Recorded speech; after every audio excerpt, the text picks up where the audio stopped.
Hello, everyone, and welcome to the Three Martini Lunch powered by Rockstar Connect.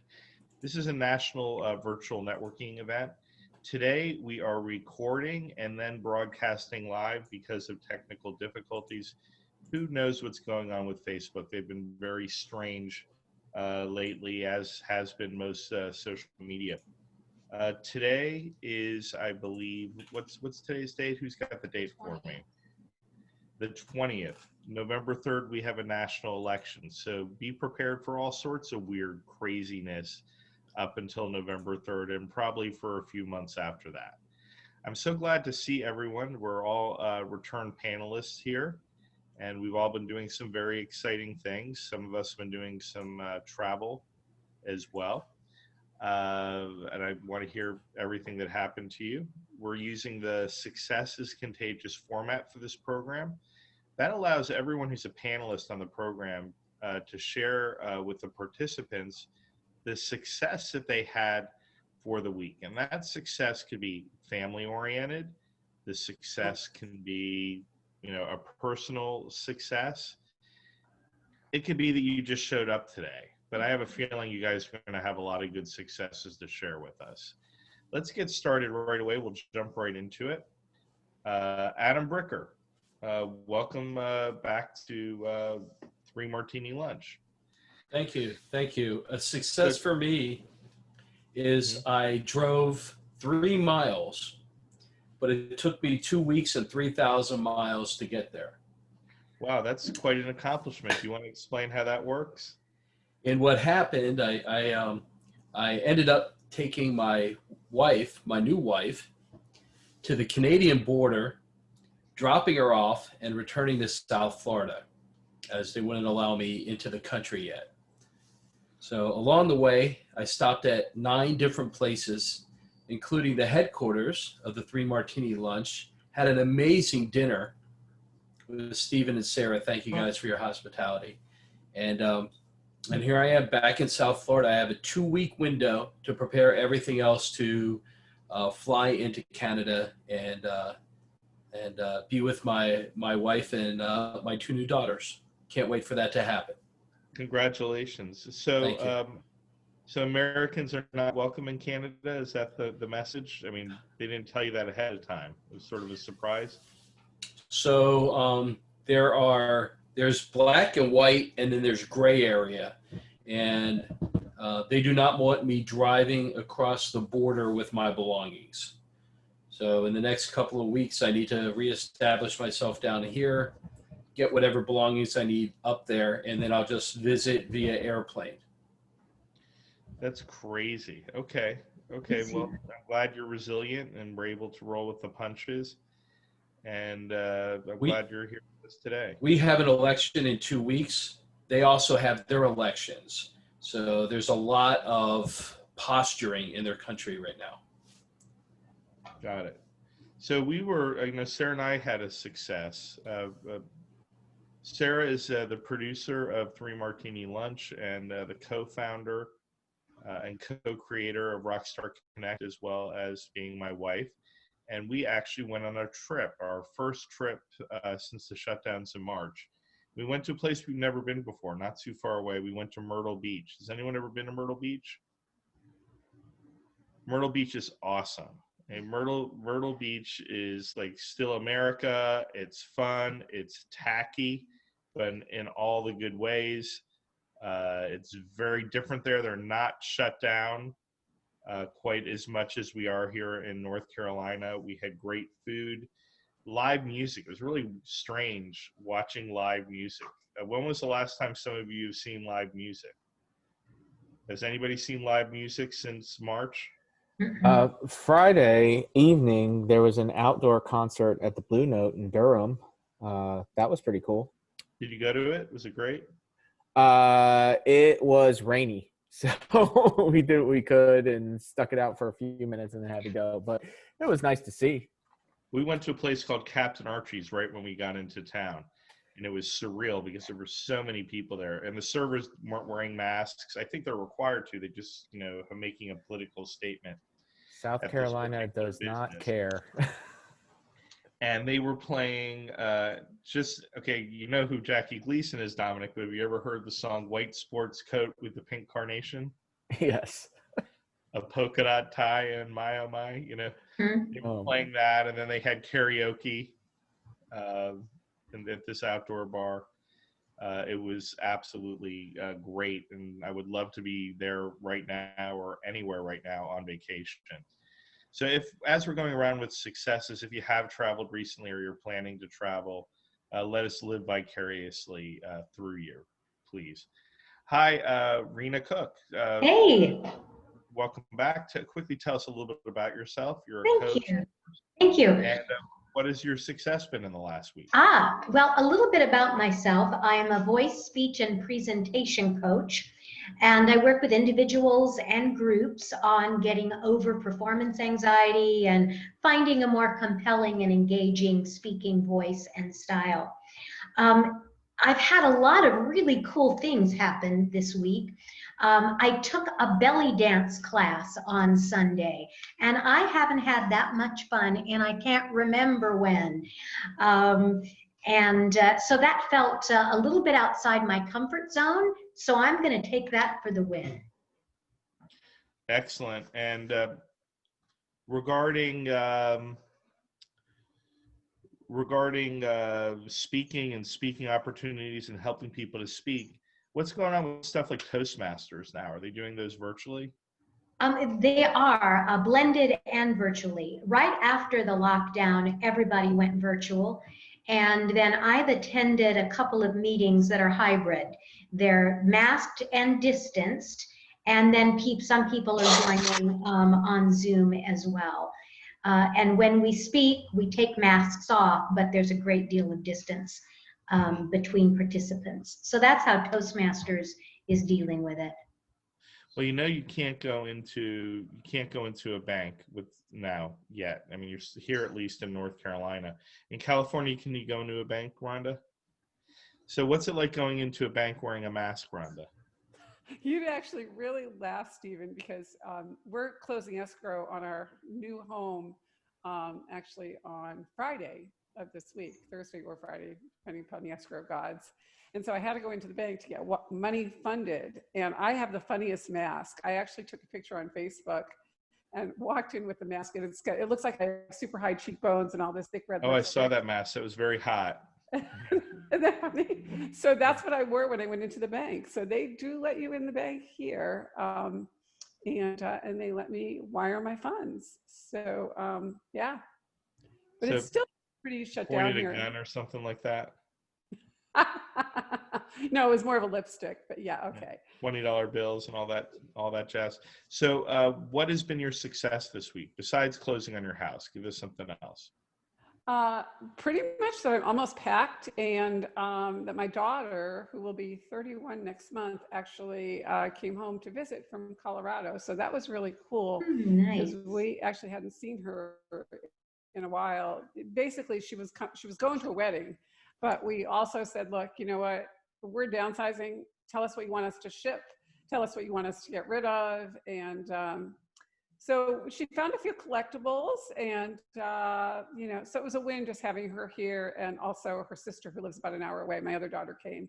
So to me, that was a huge win to have the whole family together. And after Friday, it will be amazing if all things go, the way it's supposed to, and we will be living 3 blocks from the beach in Carlsbad, California. That's fantastic. Congratulations.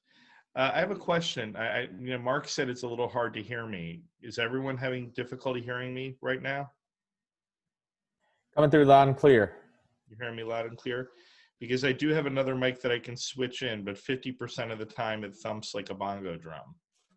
And I'd rather not try it. So we're pretty clear. Okay, great. Mark, I know you've been traveling. Share a little bit about that, and also, what has been your success this week? Well, thank you, Stephen, for asking. Hello, everybody, again. My success was surviving my trip. My travels entailed, we have a family home in the Berkshires in Connecticut, in the northwest corner of Massachusetts, New York, and Connecticut. And some of you know, my mom passed away this summer, and my parents have been going up there religiously for the last 35 years from May till October, because it's a little warm in Florida in the summer, especially in Miami. And I got my dad up there. I had someone, go with him, and that person wasn't available to bring him back, so I had to fly up and drive back with him. So it was very interesting. And when you're with someone who's 86 years old, that's 86 but still pretty sharp, it's a little scary because they insist on driving sometimes. So I just have to close my eyes and pray. But it was a very interesting trip. Got to spend a lot of quality time with my father, and he's also one of those people that the easiest, quickest way would have been to get on 95 and go down to Miami, but he kind of likes to go the back way, which was from the northwest corner, which is, I guess, about half hour outside of Albany, New York, but you're in Connecticut. He drives to Scranton, Pennsylvania, then through West Virginia, then through Virginia, and then he cuts across the Blue Ridge Mountains and ends up in Charlotte, and then he goes south to Columbia, then he goes east towards Charleston, then he jumps on 95 and drives down to Miami. So it was a scenic trip, pretty interesting, and got to see some small town USA, something I admit I don't get to do a lot of. So it was a lot of fun. And the other thing, which was good and bad, where we are in Connecticut, the cell service is very intermittent. And so for 85% of the day, I didn't have cell service. And the internet was DSL, and don't realize how spoiled you are. DSL is faster than old modems, but it was still a challenge to get everything working. So that's what I've been doing. That's my story, and it was a lot of fun. You're going to stick to it. I mean, it's great right now to leave the cities and leave your state and get a perspective on what's going on in the rest of the country, because we're not seeing that.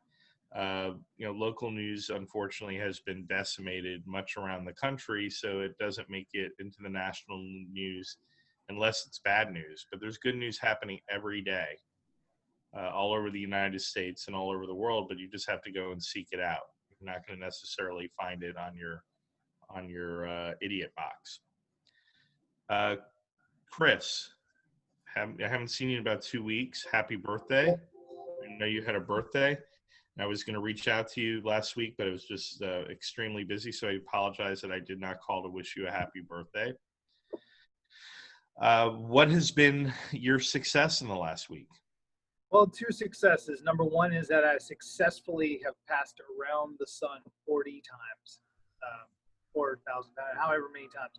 I turned 40 years old, and I made it to 40, and if you'd asked me when I was 20 years old if I thought I saw myself at 40, I would probably tell you I don't know. So I made it to 40, and looking back on life, as most people do when they turn 40, I'm very happy to be where I am in life, and very happy to spend the next 40 continually shattering expectations. The other success I had was that I had a record-breaking sales week as far as private dining and sales goes, sales and events. Last week with multiple caterings off-site, but I did kill myself doing it because there's just a lot of work to do for one person. But again, top record-breaking sales week in the whole company. Nobody's hit that high so far, so just got to keep it going. Looking at the next 2 months, it's a very scary thing, though. It's hard to be a sales and event planner when you don't know what the events are going to be happening. So, but you know what? We just take every win we can, and we keep going with the flow and rolling with the punches, keep coming up with new ideas, and just keep going, man. That's all I can do. I mean, it could be a very different situation come November 4th as far as events and activities and everything else. I mean, I know that in some states they're talking about making events even smaller. We're going back and restricting it. I don't think it's a good idea. I don't think people are going to like that. What do you think, Clint? What's your opinion? Well, first, I gotta ask Chris something. Are you guys starting to book any kind of parties for the holidays or not? Are you not allowed to even book that far out at all, or is it like a preliminary thing? Oh no, I've been booking. I was even booking people during COVID when we were shut down. Like people were wanting spaces. The hard part is getting them to confirm the party, to go ahead and say, hey, we're going to go with it. Right now, there's so much unknown that I would say 80% of my parties have tentative holds on spaces until I get more interest in those spaces, and I can't get them to sign the dotted line until A, somebody comes in and says, I want this space, or B, they feel more comfortable doing it. I've lost a lot of parties. Last year, we did 196 parties in 3 weeks. That's rooms over and over and over. Right now, I'm going to guess I'm probably going to do 40%, maybe 30% of that this year, and that's based on restrictions alone, not to mention consumer confidence. Corporate business was 96% of those parties last year, and they're just not booking this year. So coming up with cool ideas for them, like pick up windows for people to come pick up food and go home and do a virtual party. It's a thing. I mean, that's what I'm booking, catering offsite. Unfortunately, I just don't think we'll be there this year. And again, coming up with ideas for consumers to enjoy a Christmas holiday dinner is my goal, and the only thing I can do at this point. And then next year, I'll book 300 parties. All right, thank you for that. Yeah, I don't know, Stephen. I mean, if people keep being reckless and the numbers keep going up, I think they don't have any choice but to restrict it. Oh, absolutely. They do. Yeah, I mean, whole parts of the world where they have not done restrictions, they have events, and they've been successful cases. You can have more cases simply by having more tests, right?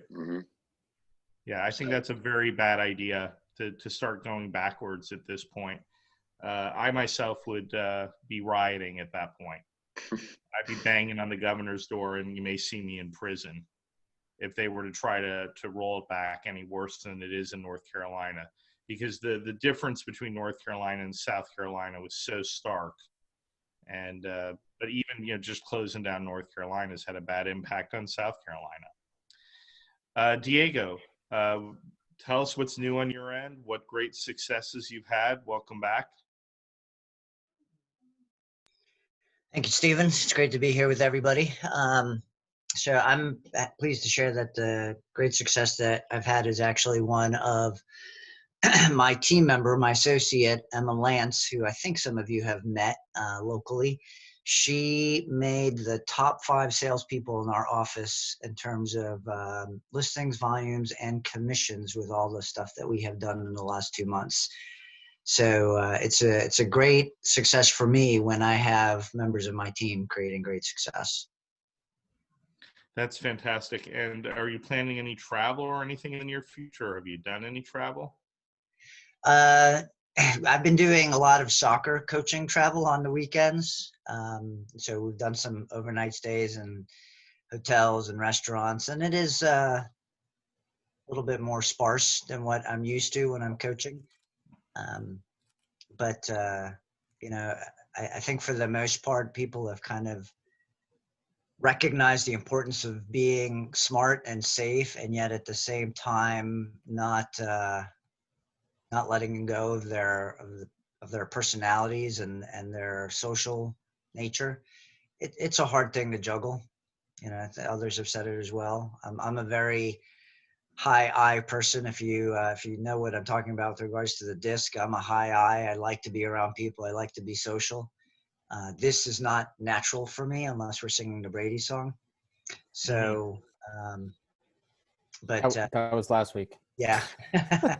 But we got to do what we got to do to be safe also. I mean, this virus is no joke. Are you going to be celebrating Thanksgiving? In some way, shape, or form. And we've got some very close friends that we kind of keep within the tight circle, and we may very well do that. But most of our family is in the Northeast, and so we really can't do the big family get-together type of thing unless we were going to travel to New York, which is where both sides of the family are, and currently we would have to go in under cover of night.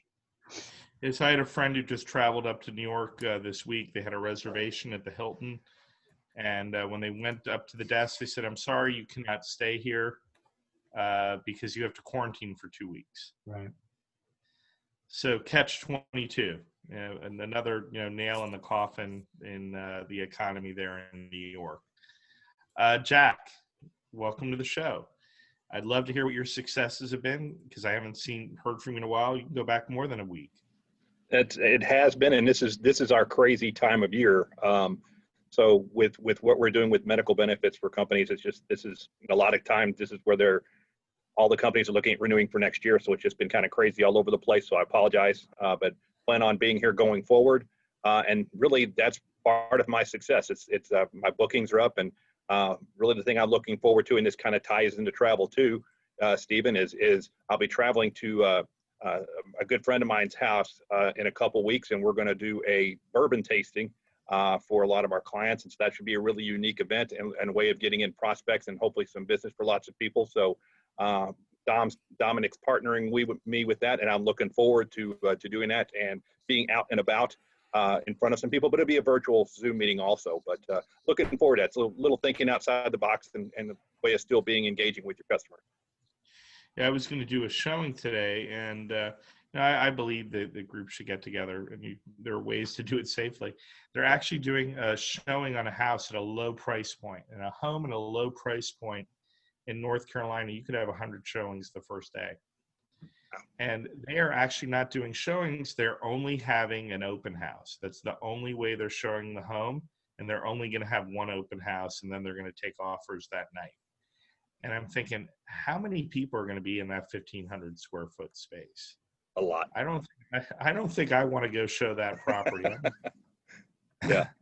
I'm going to take a pass on that. I think I would take a pass on it if I was perfectly well and there was no such thing as COVID. I don't want to be in a space with that many people at 1,500 square feet. I mean, that being said, when we had the first Rockstar Connect events, which was a North Hills networking event, now it's 10 years ago. This is 10 years since I started doing, a regular evening event, 10 years since I started in real estate. I used to do it in my office in Raleigh in North Hills, and the office was only 1,500 square feet. And I would get there early with my team, unbeknownst to the owners of the brokerage, and take all the furniture from outside of the office, and we would put it out in the alley. And we had a full bar that was serve yourself and no bartender. Obviously, we had no insurance to cover that at all, and no one was monitoring it. And a local restaurant would come in with their whole crew and, prepare food, free of charge for the people that were coming to the event. This was in North Hills. I had signs that would say printed event with arrows, free event with arrows pointing into it, with no explanation of what it was. So people just sort of stumble into this street to this 1,500 square foot space with hundreds of people in it. And then, one day, a gentleman came in, a restaurateur, because we'd never done one at a restaurant/bar. And he handed me an envelope, and keep in mind, this is 10 years ago. This was a lot of money, $2,000 in gift certificates in an envelope. He said, I do with this as you please. I'm sure that you will use it wisely. And we really want to have your networking event at our restaurant. And the rest was history, because the brokerage at that point, they came to me the next day and they said, hey, we want you to cut this down to 20 attendees and no more alcohol. And I said, that's okay. We already have backup plans. Yeah. And ever since then, we did our events at restaurants and bars. Domenic. Yes, sir. I know you have to cut out a little early, so I'm going to pay attention to your time. Okay, that's fair. There gave me a little note. All right. Well, I appreciate being back here. What is this, like the 37th time we've done this, Stephen? It feels like it. It's the 32nd time. 32nd. Okay, I was off by 5. Give us a couple of weeks. Well, thanks for having us back here again and hosting. My name is Domenic Battistella. I'm a business services specialist with New York Life in the Triangle area. I work with startup technology companies for key person investment protection, as well as exit strategy planning and employee benefits. And my success this week or travel is tomorrow. I'm heading off for a week or so at Holden Beach, right on the Intercoastal Waterway. So it's one of the barrier islands just south of Wilmington.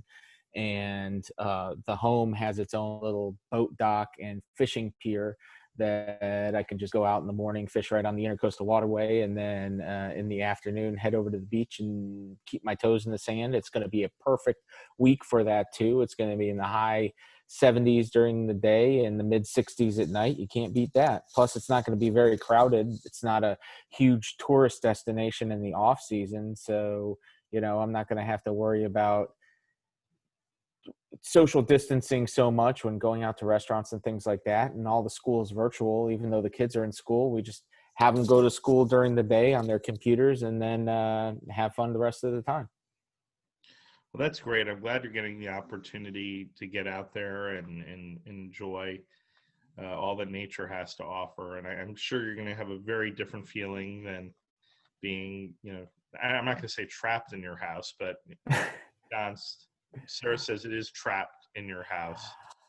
I don't feel so much trapped in my house. I've got my own bar, as we well know. So I don't worry about whether or not, I have people over and things like that. We've got some engineering design specifically to keep the airflow nice and open so that we don't have to worry so much about particulates and things like that.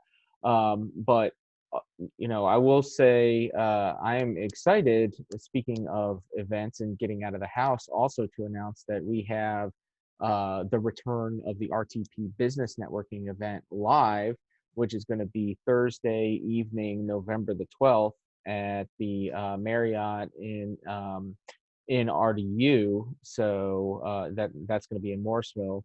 I'm really excited to be able to see some folks face to face. Of course, we're going to be doing the safe mask, social distance, hand sanitizer and whatnot, but it'll be a great opportunity to be able to get to see people face to face in a good, open and clean, well sanitized environment. And I know, Stephen, you're really looking forward to getting back to real live Rockstar Connect events as well. So congratulations to both of us on that one.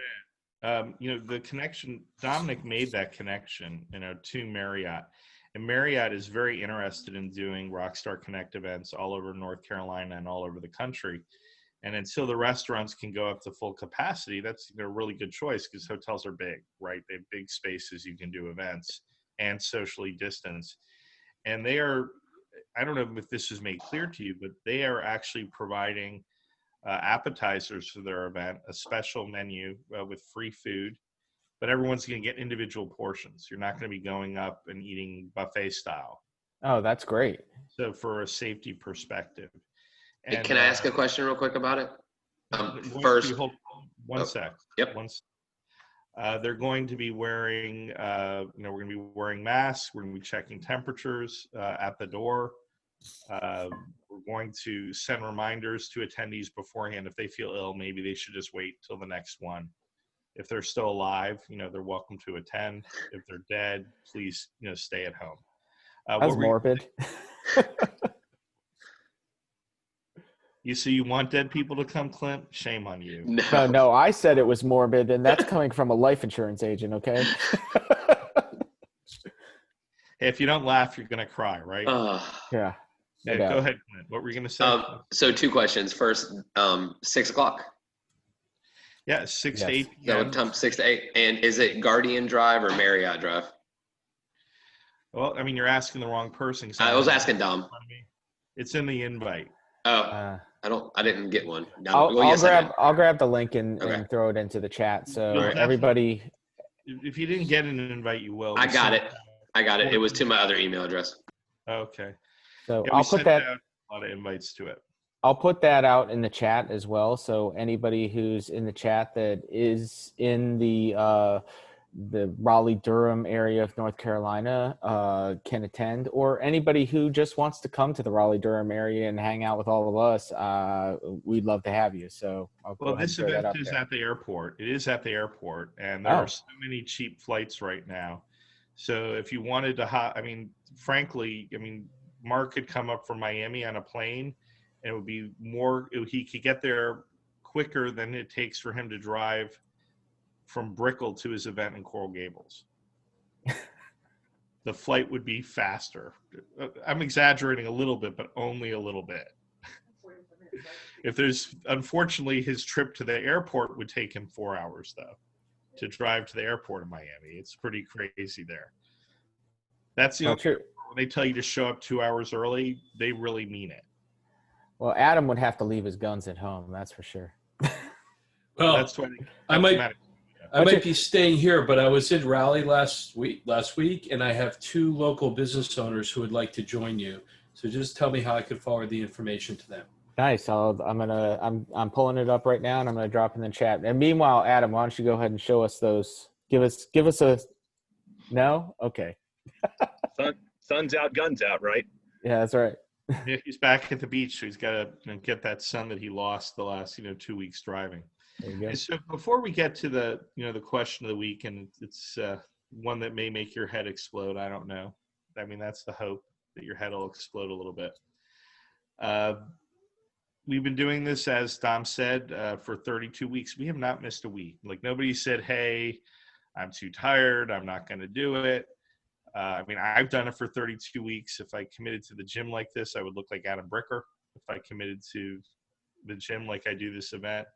And I know I always have, Domenic back there, to take over if my head was to explode. But I think the reason why people are doing this is because there's a lot of benefit to it. You can share some good things. You can complain a little bit if you want to, as I did a little bit today. But also, I just sort of know what is it meant for you, for your business.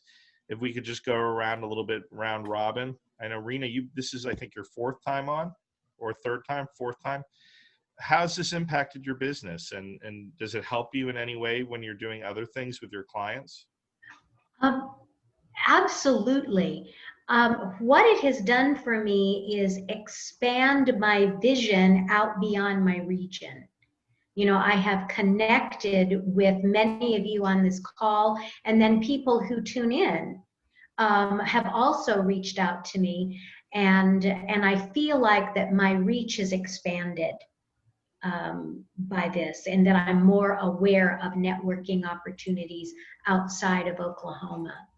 So I think it's highly valuable. So you can bring back a lot of people that you meet nationally to your sphere of influence. Absolutely. Oklahoma, and serve the people in Oklahoma better as Absolutely. well. And I have a podcast called Let's Get Vocal with Rena. And by meeting new people and accomplished people, I've gotten a whole new set of guests for my podcast, people that I wouldn't have met. And we are adding value to each other's mission, the people that I interact with. Well, that's terrific. And, they have Marriott's in Tulsa. I know that. They do. They do, in fact. So, maybe in a week or two, Kim will reach out to you and see if you're ready to start hosting your own live event, safe and socially distanced there in Oklahoma. Right. Because I think you would be a great host. Well, thank you. I would love to do that. Hosting is kind of my jam. Okay, well, there you go. Perfect. Adam, down in Florida. This is, I think, your 4th or 5th time as a panelist on the program. Has it created opportunities for you? Have you met people? Does it make you feel better? What does it do for you? Why do you keep coming back for more abuse? So for me, I've been swimming as a big fish in a little pond. Everybody I've worked with in the last 3 years has a digital business card. They all know what I do. Now I'm face to face with a group of successful business people from around the country who have no idea what a digital business card is. So it's given me the desire, the ability to go back to my team, put together a promotion that I'm hopefully share with you this week, Stephen, now that I'm back and set up. And that way I can introduce how this modern technology melds right into traditional business. So it lets me get out of the megatropolis of Florida, Las Vegas, and New York, and spread myself out throughout the entire country. Excellent. I can't wait to see, how it impacts live events, these digital cards, and actually see it happen and how it works. Yeah. Rhonda, So I've been. Go ahead. I'm sorry, Adam. No, please. I was just saying, I've been doing live events all year. I did 7 events in January and February. And when I'm looking forward to introducing you to 4 different people. Now that I'm going to have I'd say my butt in a chair, but I'm sitting on one of those exercise balls in this facility.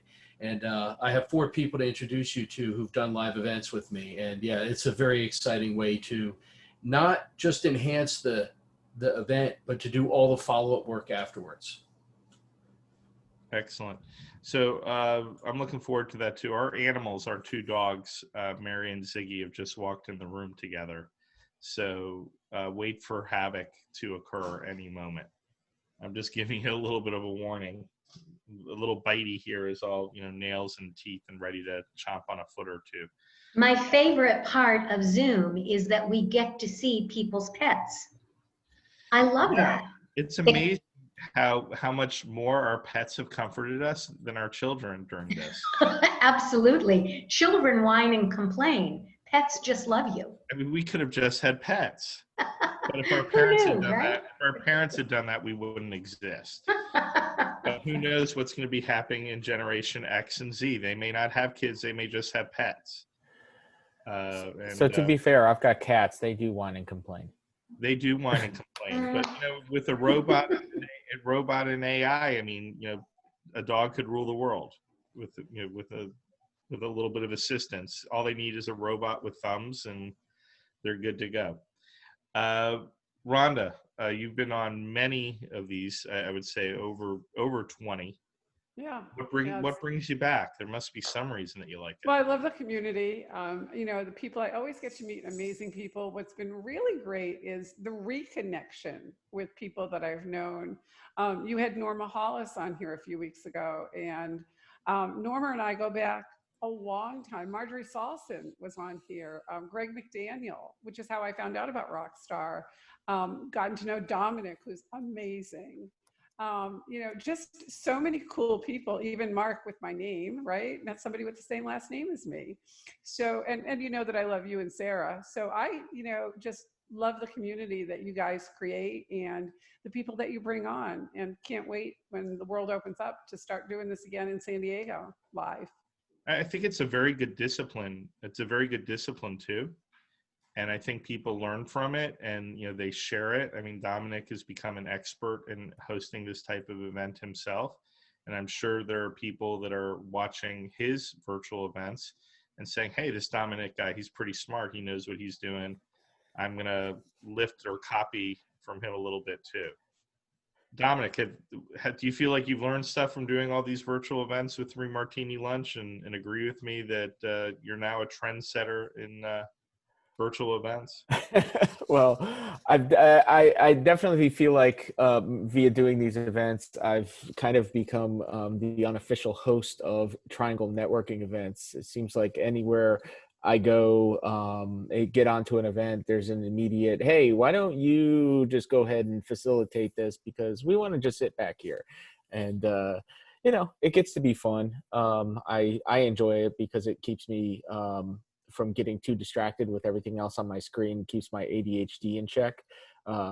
Just continually talking and getting people from point A to point B in the conversation, because I know a lot of times these things can get a little bit chaotic, with talking over each other or missing cues and not, either not paying attention or just falling off and getting dead airspace. And Stephen, as well as I do, that in something like this, if you have dead time, even for 3 or 4 seconds, it sounds like 10 minutes. So you just got to keep it going and going and going. And the other thing that I've learned is Clint's a real sarcastic he just does it with his face, so I'll leave it at that. Well, I think people are really grateful for the structure, because yeah, of course, we need leadership in this, and everyone that's been on this panel, I'm certain whenever they go on to another broadcast, they've learned skills that they're utilizing. I would imagine everyone here is using those skills in other virtual rooms. So Clint, I really am impressed with the lighting. It's seems very different there. Did you do something different this time? The sun did something different. Okay, well, that's all I can say, man. I tried to cut the glare by closing the curtains, but it doesn't seem to be working too well. It looks really good. Oh, okay, good. Then I'll leave it like that. So for you, what is it meant for you? Have you learned something? What's the payoff for coming on at this point? You've been on like 25 times. So first of all, y'all are like friends now, so it's like having a conversation with friends. So that's always nice.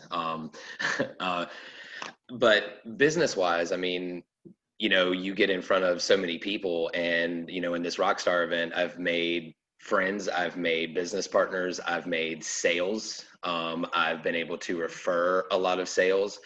And Domenic and I were talking about this the other day, being a part of like groups like this, it's not only a benefit to me, it's a benefit to everyone that I know that doesn't do Rockstar or that doesn't do these type of events.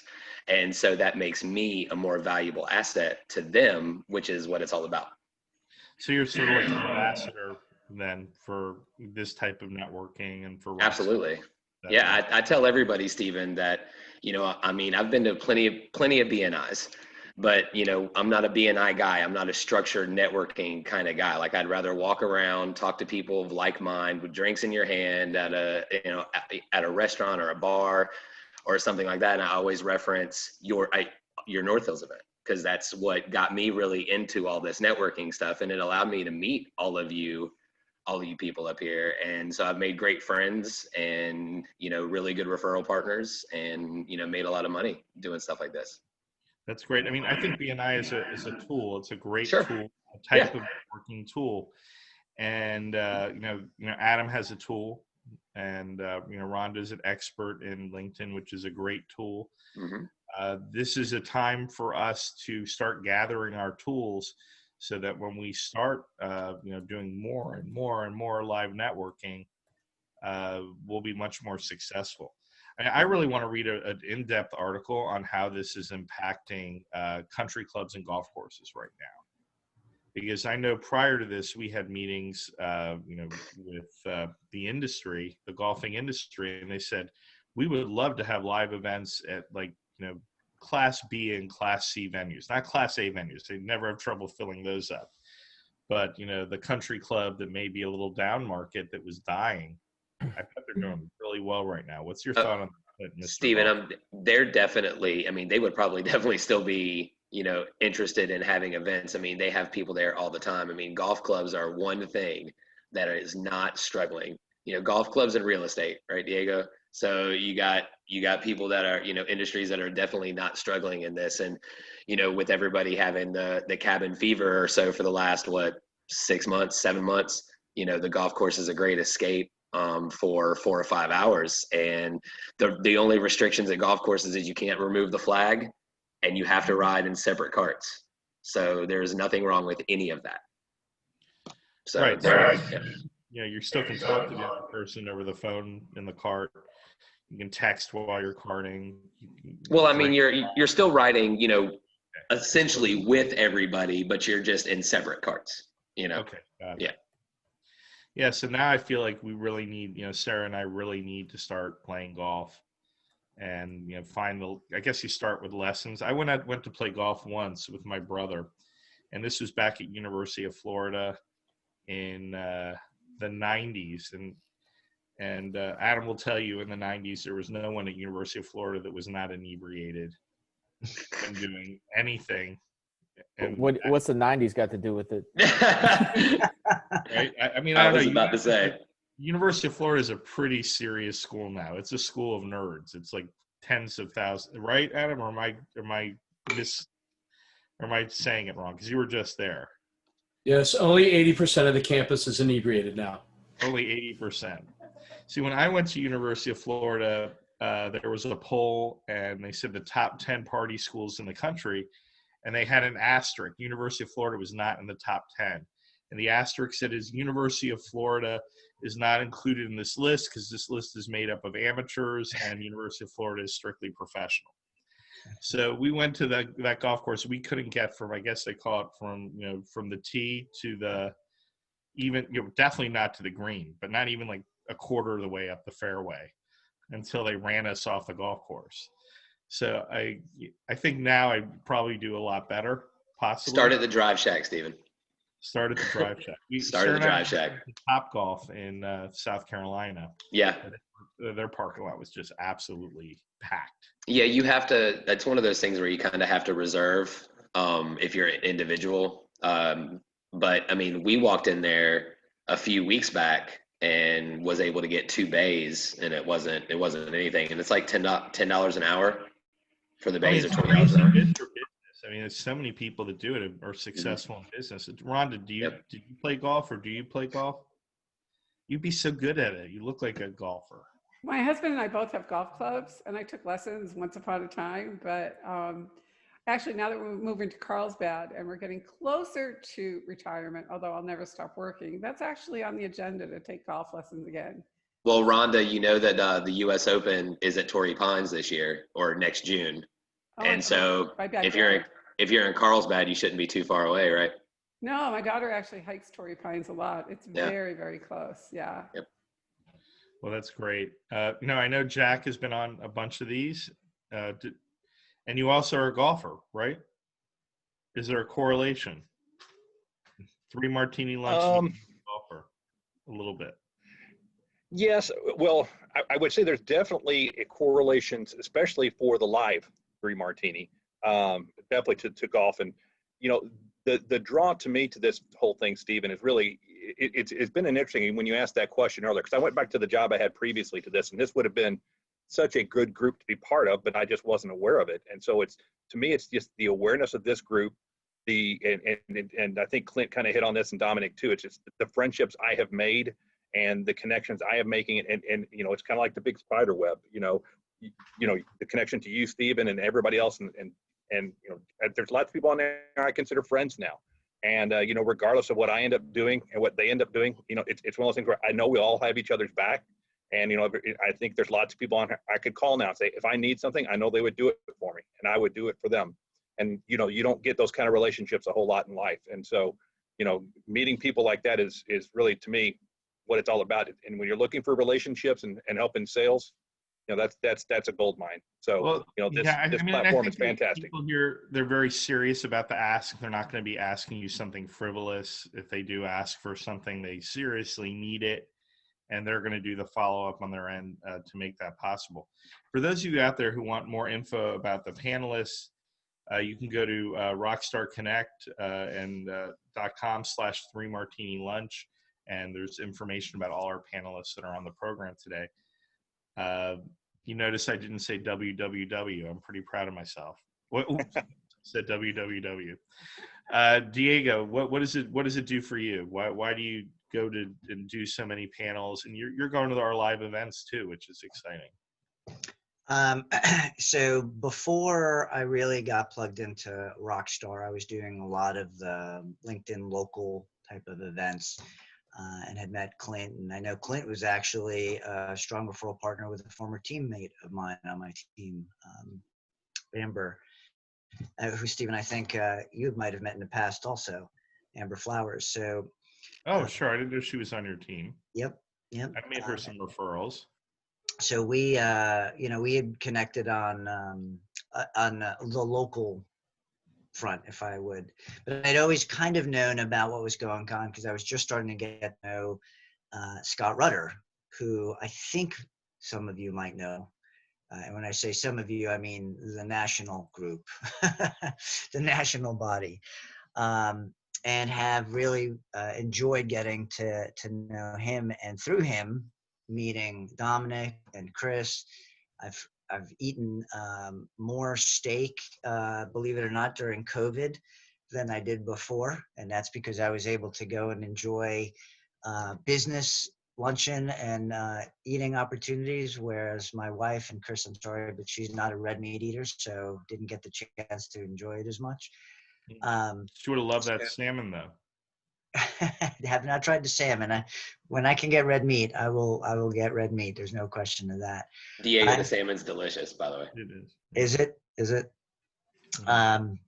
But in all of that, we all do this for a reason, and the relationships are important and significant to the bottom line. And I have seen an effect to the bottom line as well, and I'm certainly grateful for that. And my hope is that I've been able to affect the bottom line of the people who are part of Rockstar Connect, not just in terms of these calls, but beyond that. That was my greatest aha. It was just how big a network you've created, Stephen. And I don't know that I could even fathom it just where I'm at now, having gone to live event and been part of the Zoom call. I remember the first time I did one of these calls, I was actually one of the people that was in the audience. Mm-hmm. And that was the last time that as soon as I saw it, I was like, no. I have to be on this panel. Somehow, some way, I've got to get on this panel. And so I've been grateful that you all have continued to invite me back on a regular basis to contribute. That's what's sort of like the coolest thing about Rockstar Connect. So people go to their own individual event and they're like really excited. They go, they love this. And they find out, oh my God, you mean there's more in my neighborhood? Like there's more in my city, people doing this. I'm going to go to those events. That's really cool. And then they go, wait, there's more in the state? That's awesome. When I travel, I'm going to go to them. And then they go, you mean they're in other states? And they go, yeah. It's like they don't even know because they feel so welcome in their individual group. They have no idea that they're part of a movement of people around the United States that want to help one another and assist each other in being successful, and the camaraderie and the fellowship, etc. I mean, the way I met Mark Sher is I had went to an event that we were hosting in Pembroke Pines, Florida, and there was a woman there, and I saw that she was very nice. We had a conversation about Rockstar Connect, and she really understood it. She wanted to know what was going on nationally. And then when I came back to Raleigh, I could see that she was going to like 10 of our events. It was incredible. And I reached out to her and I said, do you know anybody who would be a good Rockstar Connect host? And that's how I met Mark. Mark got on the phone and we had a conversation. We played a little bit of Jewish geography. Even non-Jews can play that, but Jews certainly understand what Jewish geography is, explain, where he went to school and, about his family and everything else. And then he was hosting events. And then 5 of his friends were hosting events. And that's the way you start. That's the way you start a revolution. Right, Mark? Are you there? I'm here. Actually, Gail, was one of our team members, and she got all excited, and I just told her, yeah, Pembroke Pines isn't a good market for what I want to do. And I said, then what did I do? I went and checked out your Delray Beach event and brought some of the other people that work with me there, and we liked it. And I was the test market, and we kind of, I don't know, we had 15, 20 events nationally before COVID hit. So I enjoy Rockstar a lot. I think it definitely helps you branch out. Not always, but I've been doing national business for a number of years, utilizing WebEx. Then it was, GoToMeeting. Now a lot of people like Zoom. So I was familiar with the format, but the hardest thing was finding the people. And that's what I saw Rockstar as a natural feeder, and very exciting. And like everyone, met a lot of nice people who are on the Rockstar panel, and it's a lot of fun, and keeps me busy and out of trouble. What's great too about the panel, the panel on 3 Martini Lunch, we're all really good salespeople. That's what we do. That's how we survive. We write our own paychecks. Yet we're never pitching ourselves in this. We're always trying to help other people. And that's just terrific. I don't have to slap anyone down. I don't have to cut anyone off if they've gone too long, because you genuinely, care about the people that are watching the program. And that during it, this just isn't normal times. This isn't if we just started this last year, spontaneously we did the event. You guys are serving are very important as leaders to other people in the business community, to keep a stiff upper lip and put on a smile and go out there and help one another.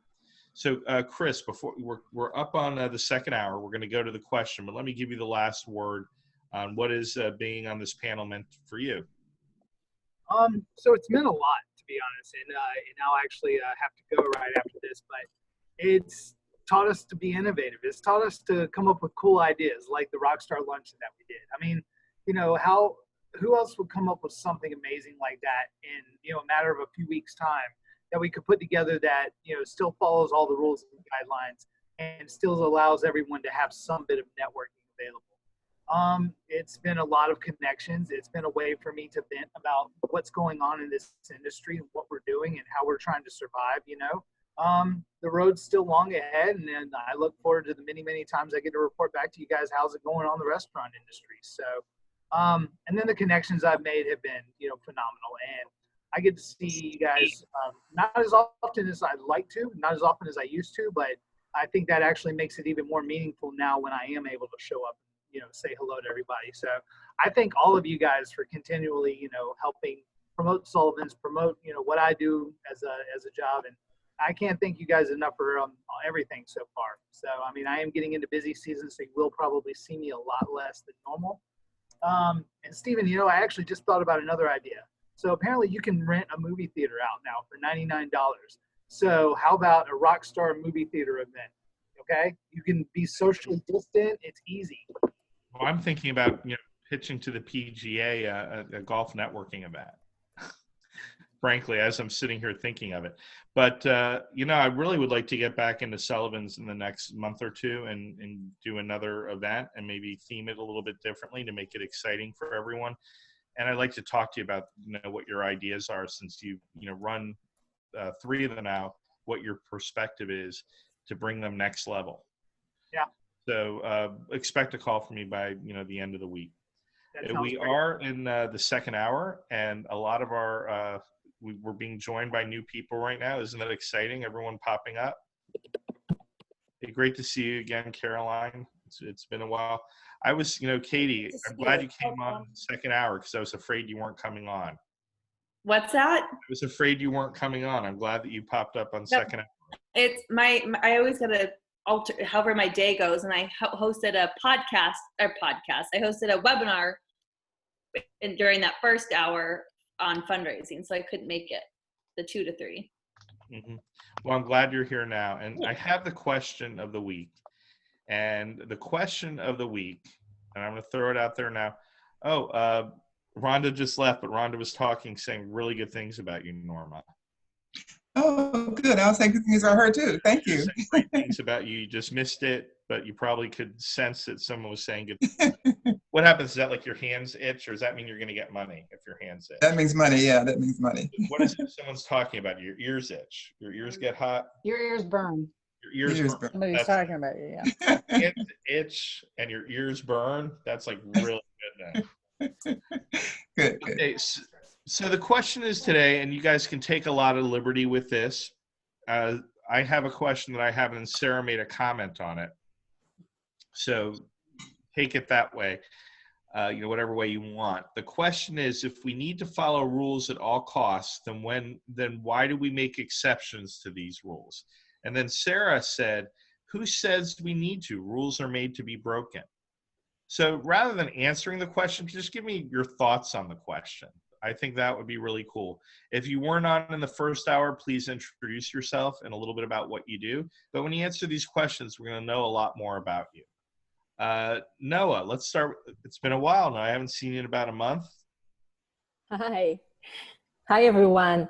So it seems like you just target me with the right question, because my tagline is I encourage people to let go of the norms and try to find their way of doing things. So go against the norms. And it doesn't come from being a rebel. It comes from more of questioning if what we do, the way we do, have to stay this way, or if because everyone else doing something one way, do we need to do it also? So for example, if we look now, I see so many people. I am a leadership coach. I didn't introduce myself. I see so many people that keep working from home the same way they used to work before, 9 to 5 or 9 to 6 or whatever, back to back. And they are tired, they are exhausted, it doesn't work for them. And they don't realize that they can make it their own way. They can work differently. They can start at 10 and take a break in the morning and work out and do all the things that before they would do at the gym in their company after work. So it's keep using the same patterns that we used before but don't work for us anymore, but we keep doing them because that's what we know. And that's where sometimes when someone else is listening to you or being next to you, they can say, do we have to keep that? Or can we let go of that or dust it off and create something new? I learned it from my own personal experience. I did some things before I moved to the US 15 years ago. Those actions didn't make sense when I moved, and I kept doing them, and I got stuck with my life until one day I said, it just doesn't work. I need to figure out new actions. So this is where I come from when I say go against the norms. I mean, really, because the norms are changing so much. I was working on someone to help them get a loan, and they were moving from Florida. So the husband had a position here, and the wife said, the lender said, we can't count her income. And I go, why can't you count her income? Because her job is in Miami and she's in North Carolina. How can she be an office manager in Miami and live in North Carolina? And I said to him, I said, our office manager lives in Manila in the Philippines. They said, oh yeah, let me go back to underwriting on that and make a case for that. And they were able to count their income, Stephen? I'm sorry, what? Do you get to count their income? Do I get to count their income for what? Never mind. Okay, you'll have to explain it from Manila. From Manila? Well, they're not really in Manila. They're in, what is it, Cebu City. But I figured you didn't know where that was. You might know where. You're correct. Okay. So, the rules are changing, and the way that we do things are definitely changing, or we wouldn't even be on this call, really, 100%. Yeah. So and sometimes I will just say that sometimes when we feel like we kind of like bump the head into the wall, it might be a sign for us to say, why am I keep doing what I'm doing the way I'm doing? And am I just following some norms, and can I break out of them? It's breaking the chains and breaking the patterns. So when I first started doing, my first events that I ran that were networking events, they were morning events, and they were very different than other morning events. But I wanted to have an evening event, with alcohol and food and all those things. And when I started them, nobody was doing those. Like Chambers would do stuff like that. They would have mixers, but nobody was doing it themselves. And I just didn't know. I didn't know. And so I did it my own way. I created my own rules because basically, and I've said this before, I'm not teachable, I'm uncoachable, and I'm incorrigible. So that forces you to come up with ideas because you're not going to go to someone to get the ideas. Although I would always come to everyone on this panel for ideas because you're all brilliant. Andraea Proctor's with us from Ohio. Andraea, first I'm going to ask you the question of the week, and we'll come back to you at the end. You're going to stay with us till 4? Are you going to be with us till 4? Yes. You promise? I promise. Because she has a lot of stuff that she's going to share with us. Ohio and Rockstar Connect, we had to pivot. So Ohio, although they are technology and they are an app, they were designed for live events, live physical events.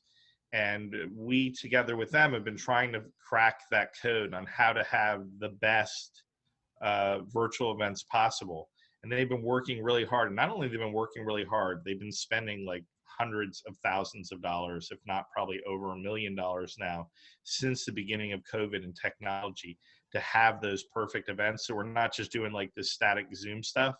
We really interact with all the participants and all that stuff. It's here, it's now. And we're going to be doing some big things with Ohio, but I'll let her talk about that later on. I hope I didn't give everything away there, so you'll still have stuff to talk about. Or you're going to be good, okay? All right, all right. Okay, so here's what we're discussing today. If we need to follow rules at all costs, then why do we make exceptions to these rules? And what Sarah added to that was, who says we need to? Rules are made to be broken.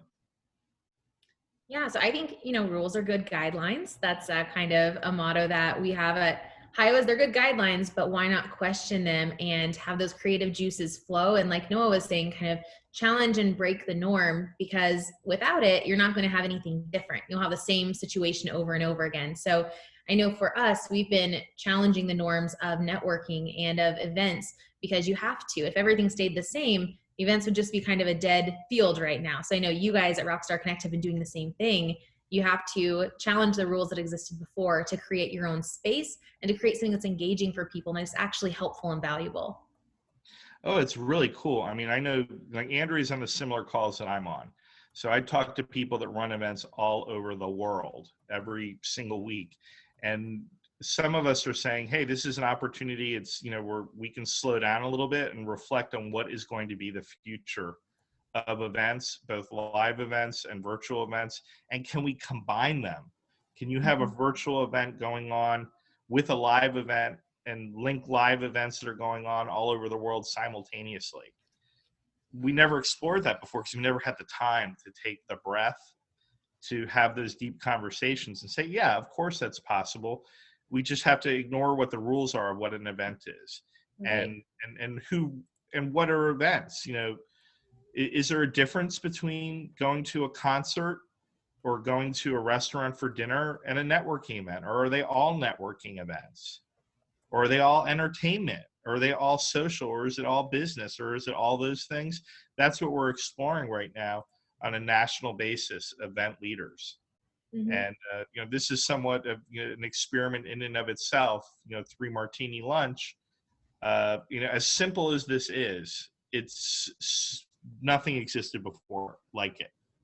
You know, a consistent, regular networking panel event where the panelists are designed to interact with one another outside of the panel. It's not like you're just going, you know, people going on Fox News, they yell at each other for 20 minutes and then they go back on their merry way. We want you to interact with one another, make new relationships and re-examine old ones. Like, you know, Norma and Rhonda hadn't really spoken to each other for a number of years. Now they're, you know, right back where they are. So we're going to talk to you more about the future of networking at the end of the show. Norma, Hollis, I'm so excited that you're here today. The world's a better place for it. Certainly 3 Martini lunches. I'm sure you like this question. If you need to follow rules at all costs, then why do we make exceptions to these rules? And as Sarah added, who says we even need to? Rules are made to be broken. Well, you know, I have a rule that I eliminate apps occasionally that I don't recognize. And this morning, I have an app called HIO. And I said, well, what is HIO? What is that? I'm going to get rid of it. And I said, no, don't get rid of it. And I see why I didn't. I can't wait to hear what she's going to say because I don't even know what it is, but it's on my phone. So that's what rules are. I mean, if rules weren't meant to be, I believe rules are meant to be broken. Rules are guidelines. If rules weren't broken, women wouldn't be voting right now. If rules weren't broken, we'd still be living by candles right now. But the originality, the authenticity of what we each bring to the world is what, if the rules are there and we don't break them, then nothing changes. Everything stays the same.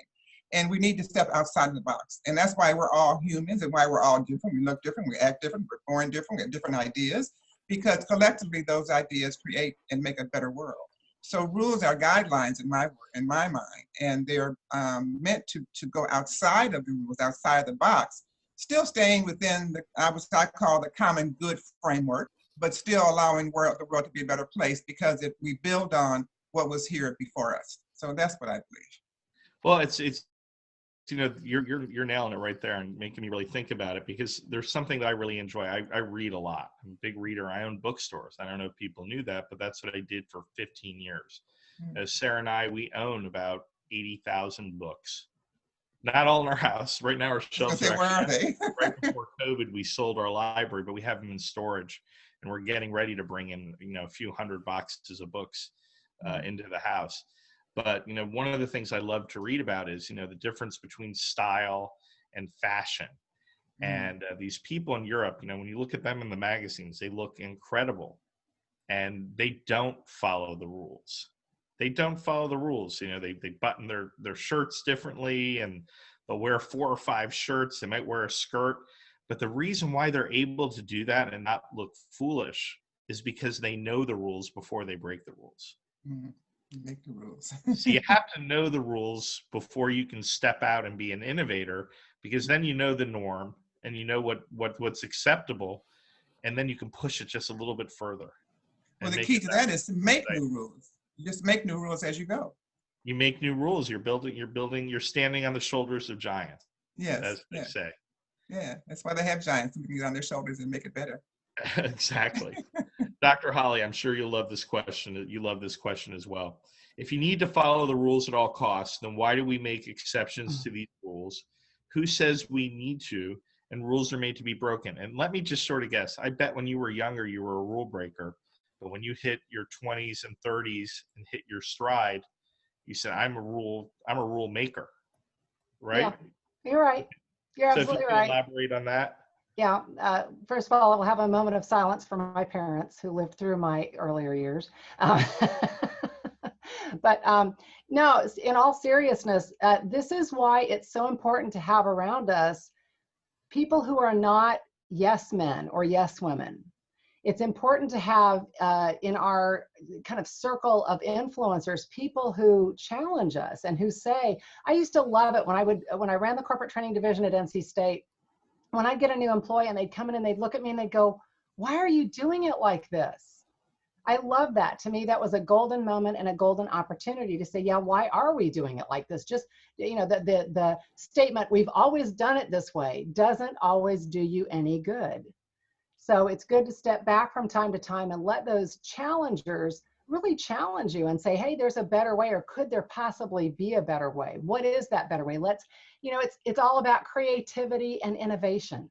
It really is. And then teaching other people how to do it that way, because they need that education. I had the good fortune in my early 20s to take a graduate certificate course in instructional design at Barry University. And basically what it was is like, let's look in an organization and see what they do all the time the same way, that's ineffective and damages morale and prevents profitability, and learn the better way to do it, and then figure out how to teach it to adults. Absolutely. And what I learned was adults are just kids. They're just kids. You teach them exactly the same way. Yep. You try to teach adults like adults, they get bored. Oh boy, do they get bored. But if you can make it exciting and show how they can buy into, changing the rules together as a team, they get very excited about that. Now, Andrew Pierce is, one of my favorite rule breakers. He does things differently. I mean, he was doing in real estate a year ago what everybody in real estate wants to do now. He was doing 360 virtual tours for his clients all over the United States and selling properties sight unseen. He was utilizing Facebook community groups in order to develop relationships. And people said, well, you can't use Facebook for business. He said, no, I can use Facebook for business, because for me, business is pleasure. It's always pleasure. And he utilized our networking events, but he made us basically rethink our rules, because we always said you had to be business casual at your networking events. And what we recognized from Andrew is not every community around the country is business casual the same thing. When you live at the beach, business casual is you wear your best sandals and your fanciest shorts. You don't wear a sports coat and a tie. Well, in Raleigh, we don't even wear a tie. You don't wear a sports coat, and you certainly don't wear a suit and a tie like they do in New York City. So, Andrew, what do you think of the question? Let me just repeat it back to you. If we need to follow rules at all costs, then why do we make exceptions to these rules? Who says we need to? Says Sarah. Rules are made to be broken. I highly agree with Sarah on that one, but at the same time, rules have their place. So, and Dom will appreciate this one. When you're learning how to cook something, a recipe is not set in stone. It's a set of guidelines. And as you get confident and you master each skill or technique, you can tweak it and twist it a little bit to make it your own. So that's why everybody's grandmother's food was the best, because grandma had her own recipe, even though she's making the same damn thing that everybody else's grandma is. It's just slightly different. So the rules are there until you master your craft. And once you master your craft enough to learn the shortcuts and what works and what doesn't, then you can take the rule book and kind of throw it out the window, and it allows you to move faster because you know exactly what recipe gets you the outcome you want, and you can just rinse and repeat it over and over again. Excellent analogy, and it's 100% true because I love cooking. I've been cooking since I was 8, but in the beginning, I never had anyone give me the rules. I mean, if you get pulled over every time you went over the speed limit on the belt line, Stephen, how many tickets would you have? Like, you have a little bit of wiggle room. So I'm a granny when I drive. You can ask Sarah. I'm a granny, but I get more tickets than her because I cannot be late. I can't break the rule of being late. So there's always that one time a year where I will actually be late, and I'll get like what they call the Clint Webb ticket for speeding. Yeah, I mean, it's just the same way I am. He doesn't speed, but he can't be late. Can't stand being late. 9, you're fine. 10, you're mine. That's the. But with cooking, I made some really atrocious dishes when I was a kid because I didn't know the rules. So I would take, I made a dish that's infamously bad in my family that had mushrooms, black beans, and beets and sour cream in it. Okay, regardless of what that's going to taste like, and who knows what it tastes like because no one would eat it, the color was just absolutely atrocious. But when you get to that point where you know the rules, then you're in zen with cooking, and you can just go into your pantry and you can say, I can make a magnificent meal out of any can or tin that's inside of this pantry. And it's the same thing in our business. When you have an arsenal of tools at your disposal and you know the rules, then you can take that sledgehammer and you can smash the rules and create something great. Okay, so should I start with Jenny or should I start with Caroline? Who wants to go next? Jenny does. You want to go next? You have to unmute yourself. Sure. Sorry, I was apparently not clicking that button the way that it meant to be clicked. You weren't following the rules. Okay, if we need to follow the rules at all costs, then why do we make exceptions to these rules? Who says we need to? Sarah says rules are made to be broken. So I think that there's a place where rules make sense. And then when they no longer make sense, that's when they are broken. So to Norma's point, right? Like women wouldn't be voting. We'd still be living in Jim Crow law time, right? Like there wouldn't be civil rights and liberties that we, if there hadn't been an American Revolution against senseless taxes imposed by the crown, miles and miles, hundreds of thousands of miles away, we wouldn't be sitting here, right, in America. So I think that there's, in general, for a civilized society, rules make sense, right? There are certain things that are, and even beyond that, right? Like, so there are, laws of science. There are rules of certain, like photography, right? Like light is only going to do so much. There's only, you can only do so much with what you have. And there are, for example, in photography, we have the rule of thirds. Like that's immovable. That's not going to change. That doesn't. I apologize. My internet went a little wonky for a minute. Can you guys? You're the only one. Carry on, Jenny. Okay, I missed what happened, so I'm just gonna hang out and take. No. Just keep going on with the rules.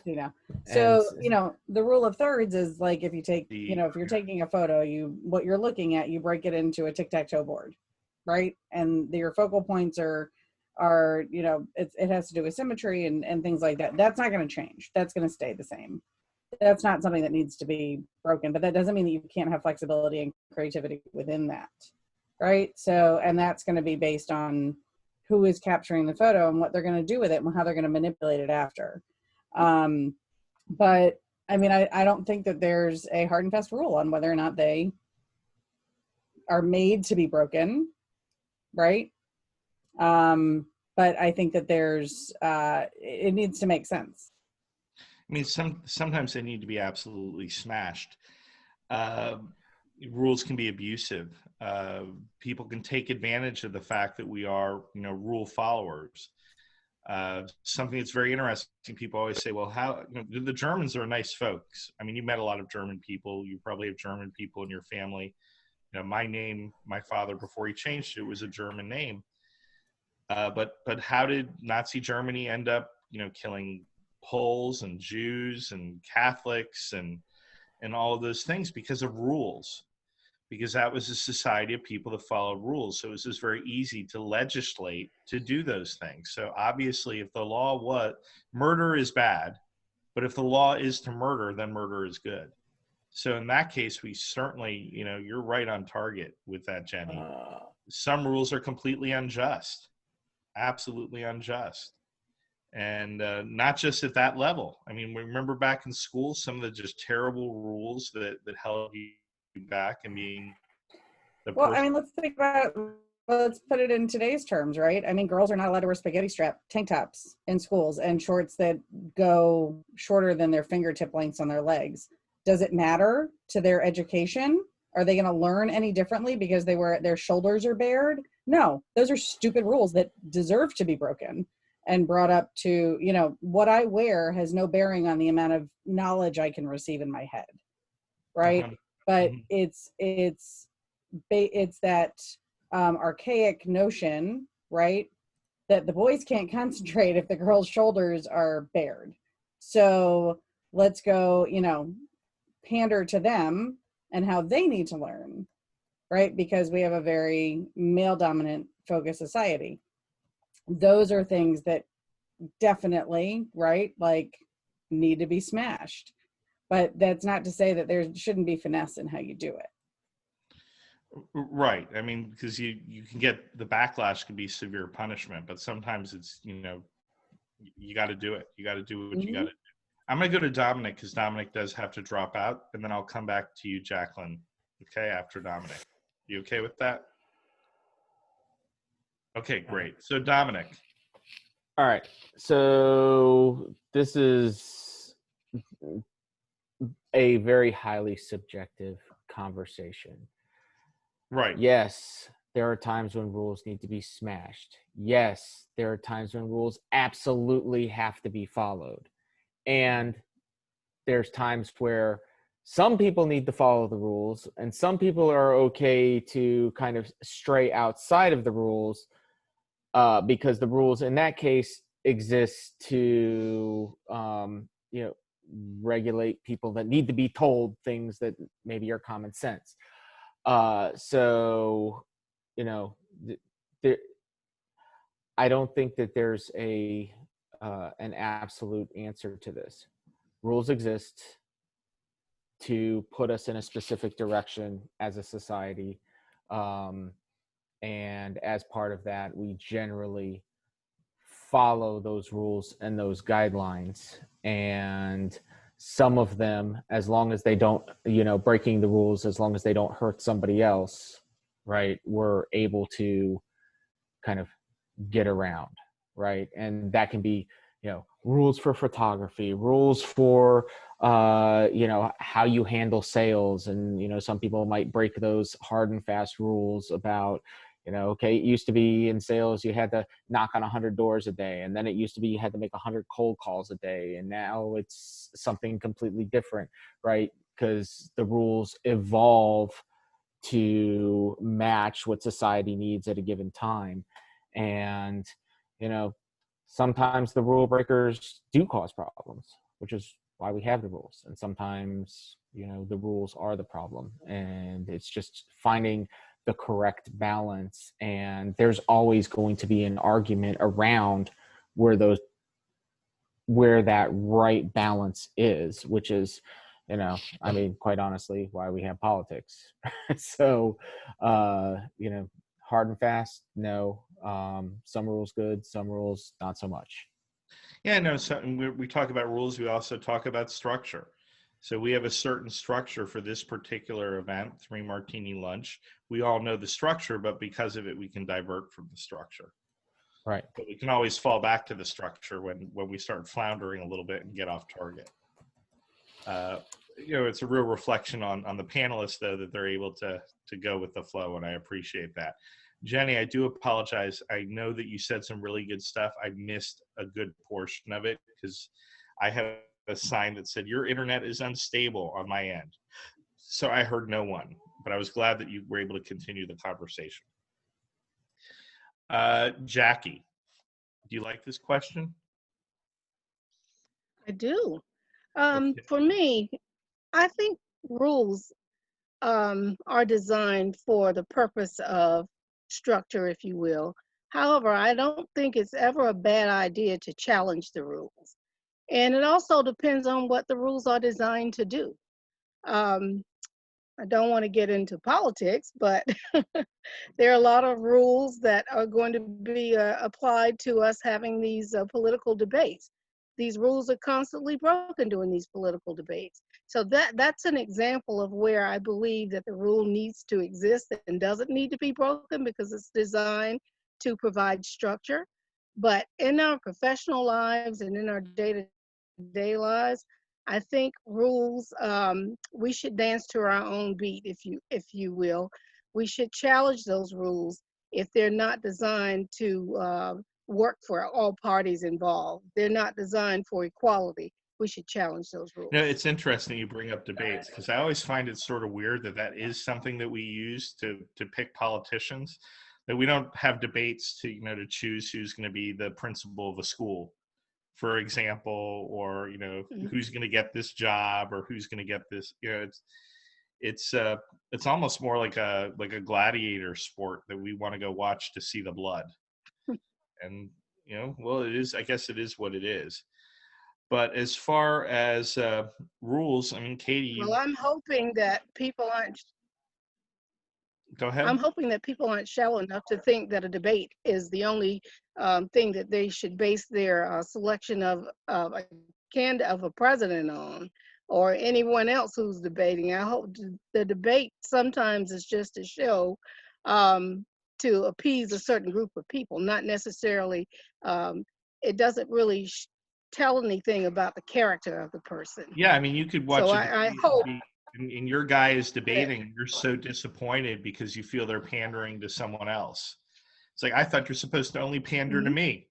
Why are you pandering to someone else? And I disagree with you now, but it's still not probably going to change your mind who you're going to vote for. Katie, you knew all the rules. You broke all the rules. No, I'm a major rule follower. Okay. And have been since day one. That's like, I've always been a rule follower. I think rules are there for a reason. I think it's also the difference between rules, norms, and procedures. When I think of rules, I think about like growing up in my house. My parents had rules, and it was to make, have me develop into a good person. I couldn't just stay out all night. They had a rule. My curfew was at 10 p.m., let's say. My friends were at 11, let's say. And it didn't matter if I was sleeping at my friend's house, what time their curfew was.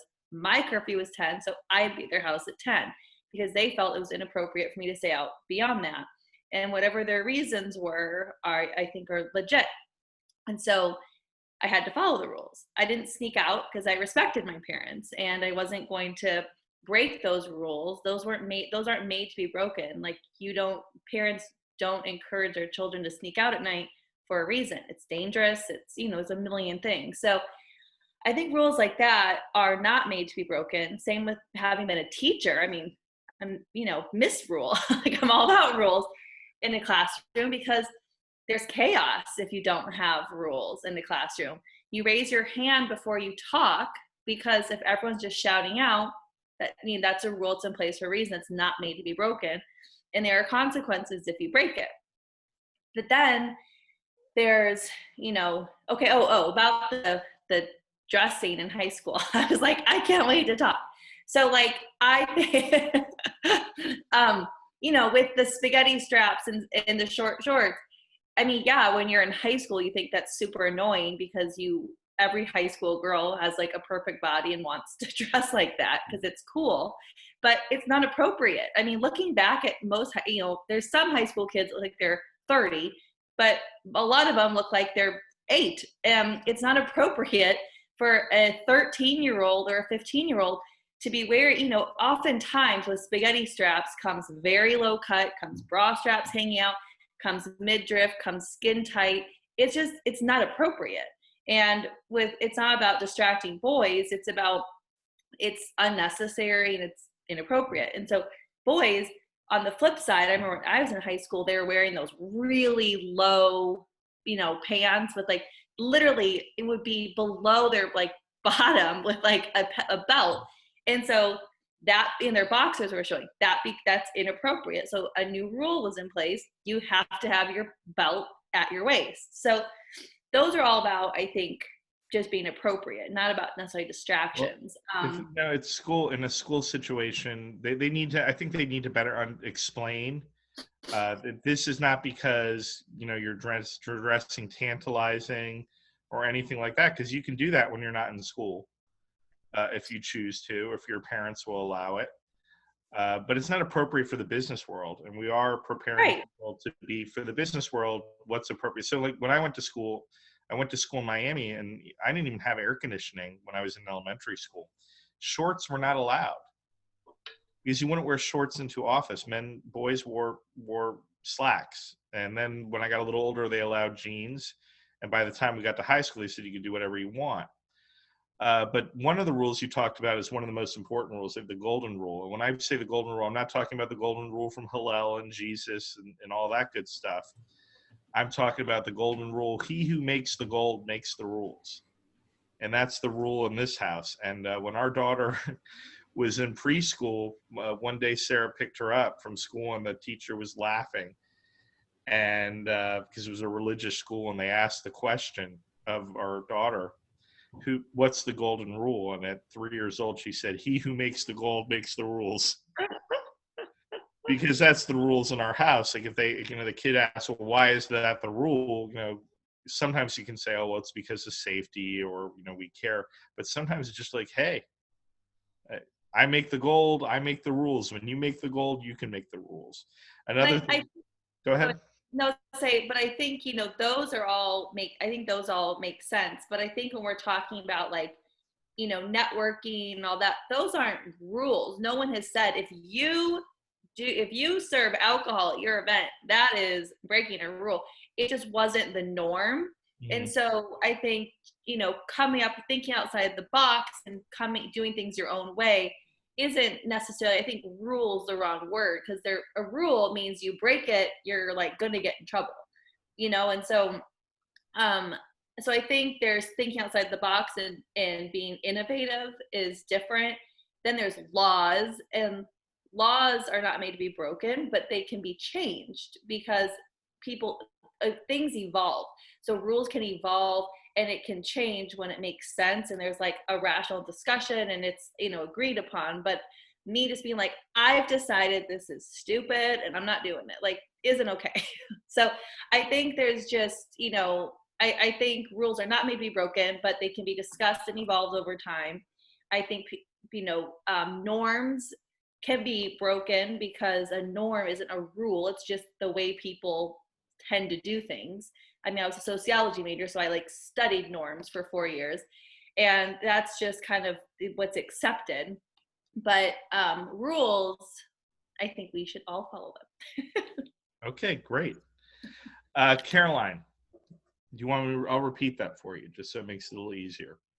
If we need to follow rules at all costs, then why do we make exceptions to these rules? And then Sarah said, who says we need to? Rules are made to be broken. What are your thoughts? Some really, really interesting points being made. And I feel some rules are there for common sense, stop at a red light. Or, hey, I can speed a little bit on the highway, but I'm not going to go through my neighborhood at 60 miles an hour. Most people would look at common sense and go, that's not a good idea. But I love this thing about school uniform. And when I was at school, I had to wear a uniform, navy skirt or pants and a blue shirt and a sweater. And I hated it. But the thing is this, if anyone wants to be a really, really great leader, They have to learn to be a follower first. This idea that you can be a complete rebel, do whatever you want, run around like a lunatic, and then turn around and lead a group of people or an organization is a total fallacy. So I really do believe, as a child, there are rules of the house, there are rules of the school. You have to do as you're told until you're at an age of responsibility where you can go, okay, you can go out with your friends and stay out till 10 o'clock when you're 16, not when you're 3 years old. So, but I really do feel that it's some very, very interesting points. I feel a lot of problems that are going on in society now is that some people, when they were younger, weren't actually made to follow any rules. Oh, you could do what you want, it's okay. And then you get to 17 and you don't realize when you go to work that no, being here at 9 o'clock means you're here at, well, if you want to be good, at 10 to 9, not like roll up at 9:30 and then complain when you're told off, So I feel rules are good up to a point, and they can evolve and they should evolve, and we can bend the rules, but with common sense. But I do believe as children, we should be made to follow rules. Isn't it fun observing parents that don't have their children follow any rules? Isn't it fun watching? And you're just like, what's going to happen here. It's not always that much fun to be around. So it's like, things change. Terrible. There are rules that we are taught in sales. These aren't rules that you have to follow. They say, these are the rules and the way you do it. And, one time people said, you just keep on selling. You just keep on selling, keep selling until they buy. And then someone else said, you know what? One day they said, take it away from them and see what happens. Tell someone they can't have it and see what happens. I tried this and it worked, the takeaway. And now that is one of the biggest skill sets in sales. That things evolve. You find these different talents and these different skills. We have Greg McDaniel joining us. I promised you at the end of the call, we're going to talk a little bit about what HIO is going to be bringing us in the new tools for networking. But Greg, we have an interesting question today. I think this is one you will like. And then I'm going to ask you a few other questions after that. Okay. By the way, thank you for having Gene on the show last week. Everyone really enjoyed spending some time with him. Yeah, the evil bald ninja, of course. I mean, that guy is he's my go-to when it comes to marketing. And the reason why I call him the evil bald ninja, one, he's bald. Two, he's not evil. And the reason why I'm going to call him a ninja is because he slices and dices content and helps people get their information out there. So, so just definitely look up Gene Volpe. We'll drop his name down in the chat. It was very different because nobody was cursing on the show. So he didn't know what to make of that. I was sitting there, I'm like, did I just cuss? Shoot, I don't know if I did. I don't think I did. You're good. You can cuss here too. You can break the rules. If we need to follow rules at all costs, then why do we make exceptions to these rules? And Sarah says, who says we need to? Rules are made to be broken. Is that a question or a statement? It's a statement. And what are your thoughts on the statement? I have a different viewpoint on rules. I'm with your wife. I'm there. I am there to break them. And here's the reason why. I want to challenge the status quo, not in a negative, not in a sarcastic, not in any kind of malice way. But what I'm saying is that, like, when it comes to rules, question the reason why that rule is there. And then go from that point and push the boundaries, not to an uncomfortable or an unlawful way, but to a point where you feel that you have your question answered of like, okay, why can't I go 35 miles an hour in this neighborhood? Who said 35 miles an hour? This is an example. In this neighborhood, why is that the speed? Why is it not 45? Why is it 25? Why is it 55? Why is it at 100? What made that the right number?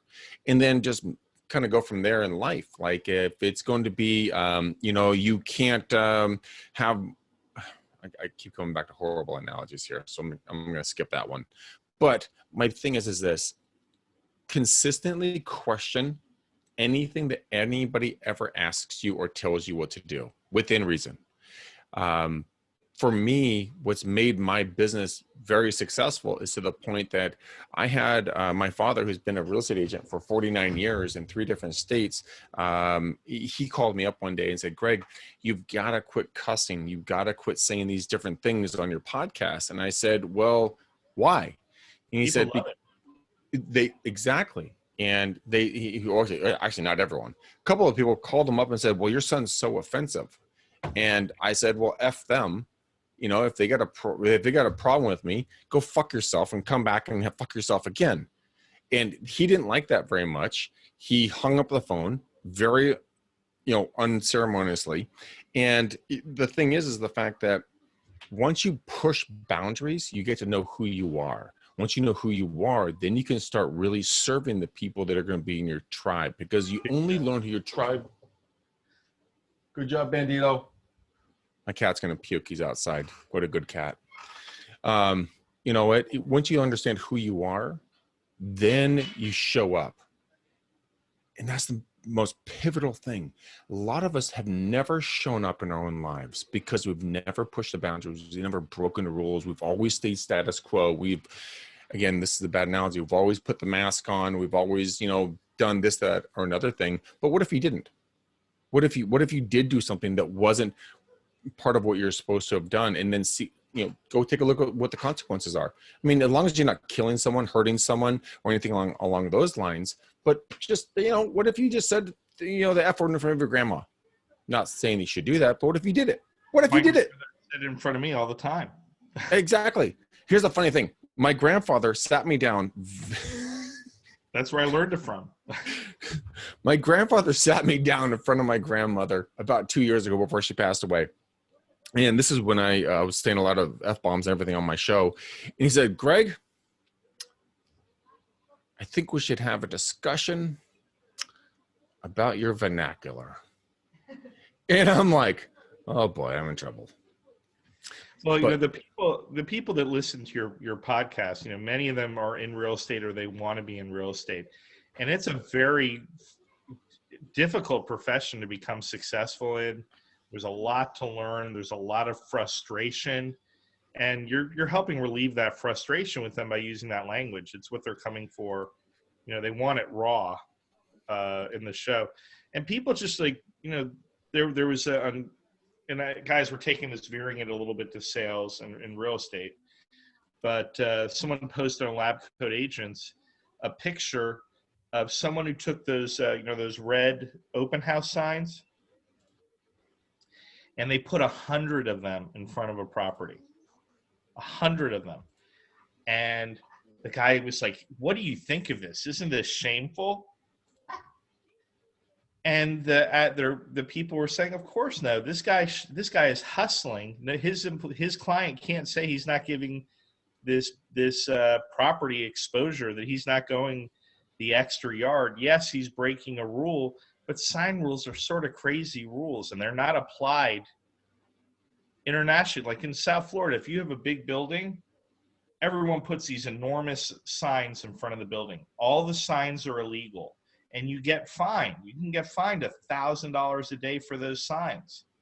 But for that business to spend they rather spend $365,000 in fines. It's cheaper than advertising in a magazine.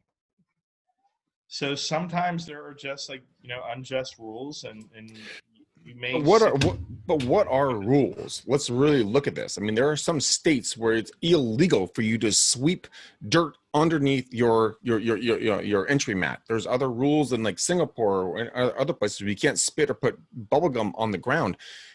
Why is that a rule? How does that apply to your life? I mean, exactly what does that bring to you? I mean, I'm definitely a rule breaker, and that's kind of how I hang my hat. And it frustrates me because I might be a little amped up. I just got off another phone call with another individual that kind of got my blood boiling. And that's why I'm waiting on my apologies, Stephen. But the thing is like, when you guys sit there and you look at your day-to-day lives, who the fuck cares if you follow the fucking rules? Why don't you go out there and be who you are? Why don't you own just who you want to be? Why don't you go out and be the beautiful, incredible, powerful, wonderful human being that you can be, but be who you are? Rules are meant to constrain you and hold you back. That's what a rule means. It means to hold you back. So stop allowing rules or regulations or anything else to hold you back.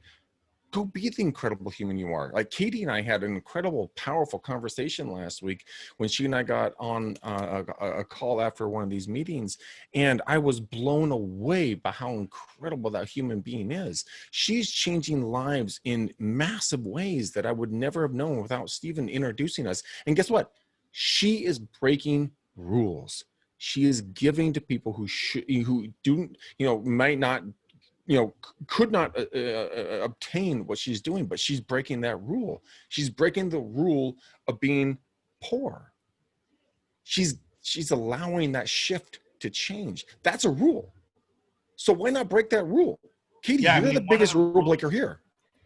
Yeah, one of the rules, and she says she's a big rule follower, but one of the rules she's not. Really breaks is, one of the rules that you break, that you say it every time, it's such a great rule to break, is, we don't give these kids hand-me-down bikes. We're not giving them, like people say, oh, give them a hand-me-down. We're giving them like a top-notch, high-quality bike because, they deserve it. Why should they get a hand-me-down? But that's, to me, that's a norm. That's not a rule. It's not a rule. Poor children are not allowed to have a new bike, and you're going to get in trouble if you give them one. It's a norm that unfortunately they usually don't have one, or they end up with like crappy old ones that are hand-me-downs. That's just become a societal norm. No, it's not a rule. It's a societal rule because you can't afford it. Right? Yeah, it's like, when people breaking that for the best. That's what I love about this whole thing. Like, you are breaking rules on massive, massive scales, and you're helping people to see the beautiful part about being an outsider, doing things that other people can't do or won't do. That's the whole point. Rules are, don't get me started. I just view rules and norms differently. I totally agree with what you're saying, but I just don't think of those as rules. I think of those as societal norms. I think it's just a matter of semantics. So there are rules that are imposed by a structure, but like in sales, there are rules. So I know that we are taught by sales managers, and they say, never blow a lead. You have to follow every lead to the very end. And I'll give conversations on leads, and I'll say, that's detrimental to you. If someone doesn't want to do business with you, move on next. There's millions of people that you can do business with, and they're going to be happy or not doing business with you. That is a rule of business that we're breaking. Is it a rule that's written down somewhere? No, it's just a rule that we're sort of taught. It's a norm, as you say. But Norma, I'd love you to comment on this, because Greg is really talking about authentic self, correct? You definitely talk about authenticity, and that is critical because we all come with a certain authenticity that gets lost so early. Children lose it as early as kindergarten when they have to follow the rules. In preschool, they go in and people say, come in, do what you want to do, go to the bathroom when you want. And kindergarten, first grade, stand in line, follow the rules. You have to do that. And so many of them stay in the cubicles all through their life and never get out of them and never really become and manifest who they truly are.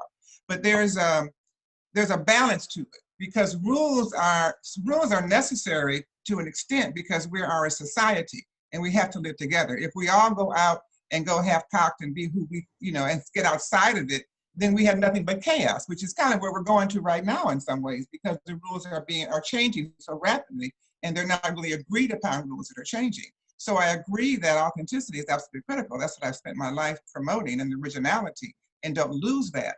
But find a way to use your originality, your authenticity within the norms and the structures of society that exist. Because some rules, you kind of have to live by, like them or not. It's just, we know there's too many of us not to follow them. So it's a delicate balance. And maybe some people are made to follow the rules, and other people, we need them not to follow the rules, and we need them to smash them, because some people just aren't equipped for it. And that's why we do create rules, because there's some people, you put them in a room, if they don't have a rule and they're not told what to do, they're just going to stand in place. And they don't know what to do. They go in circles. So yes, we do. Some people are turkeys drowning in the rain. Yes. So they need the rules, and someone made those rules. Someone probably one of us made those rules, or Greg made the rule. But we know that those rules are not for us to necessarily follow. Well, we're running out of time on the rules. I really appreciate it. This has been a great discussion. I've learned a lot about you. I would have liked to have heard a little bit more from Noah and Jacqueline today. I apologize that you didn't get some more time, but hopefully next week you can. I do want to talk real quickly about what's coming down the pike for Ohio, so that we can actually do some exciting virtual networking events instead of boring ones. Go ahead, Andraea. Yes, hey everyone, I'm Andraea from Ohio. So like Steven said, we've been working really closely with Rockstar Connect and other partners too. And our focus is a little different than other video hosting platforms and networking platforms that people are using for virtual events. We stand for Hit It Off, and we really believe in developing authentic relationships with other people that you encounter at events. It could be a virtual wine tasting, it could be professional networking like this, it could be anything. I mean, if you think of every person who's changed your life, typically you've met them in some just passing by scenario or a meeting of a random networking event, something like that. And those people have changed your life in major ways. So we want to make sure that that doesn't stop with virtual events and the way that the country is moving forward for now. And then once you get back to in-person events, we want to still help power those relationships. So we have worked really hard, and Steven knows this, but to build these video chat components where you can have tables where people are chatting together, having conversations like these, and then jumping to different ones that have different topics, different table topics, different sponsored tables, etc. And also we have something that I don't know if Steven and Sarah are going to use this format yet, but it might be really neat. It's speed networking. We are going to use it. Are you? Awesome. So in that case, when they have an event that opens up, there will be those 4 top tables where you'll see a pane of 4 video screens, and you'll get to chat with those people for 5 minutes and then automatically be shuffled so that you meet the maximum amount of people possible within an event. And so that's a really fun way to get to know people and be kind of pushed into getting to know people who you might not ordinarily go and connect with. But the really great thing is that after that event ends, if once Steven pushes leave or end on this Zoom meeting, it's over.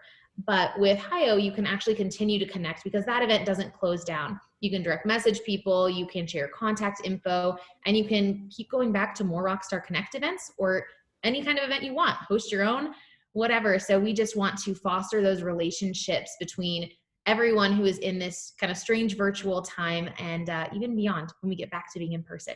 Excellent. Greg, you had a question for Andraea? Yes, I did. Thank you. I appreciate that. I've been on the app a couple of times, and maybe it's probably an operator error, but I don't quite. Maybe you can connect off the air, and I can pick your brain for a second. Would that be okay? Yeah, absolutely. Okay. If you could DM me on Facebook, that'd be wonderful. See, one of the things Rockstar Connect brought to the table is, I'm a Gen Xer. I'm not a millennial. Millennials love to be on phones. Gen Xers, we don't want to be on the phone. We go on the phone, but we got to get paid to be on the phone. But that being said, now it's available on a computer. I can sit in front of a computer screen because I was born that way. So now we're going to be able to use HIO in a way that's much more intuitive. For those of you who used the phone app before, I think you're going to love the web-based version of this. We had a little test of it last week. We had a taste of it. We're going to do some more taste of it next week and be ready for some more HIO and Rockstar Connect partnerships. I want to thank everyone for joining us today on the 3 Martini Lunch powered by Rockstar Connect. We'll see you next week, same time, same place, 2 p.m. To 4 p.m. on Tuesday. And everyone put up your hand and wave goodbye. Thank you. Thank you so much for being here.